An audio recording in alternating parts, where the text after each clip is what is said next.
What's up, everybody? Just wanted to update everyone on the World of Wheels.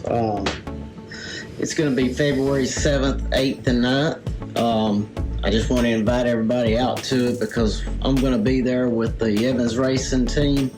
Hunter Evans, the number 48 that runs the modifieds in the modifieds of Mayhem. He'll be there with his modified, and it's a good-looking car.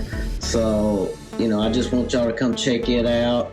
It's not been seen yet by anybody really, so it's going to be a whole new paint scheme. It looks really good. It's probably, to me, it's one of the best looking cars so far, but it's in the top anyhow of the Evans Racing. But anyway, y'all come check it out and bring your friends and have a good time, man. It's the World of Wheels. You can't go wrong there. So anyway, hope to see you there. Like I said, it's February the 7th, 8th, and 9th.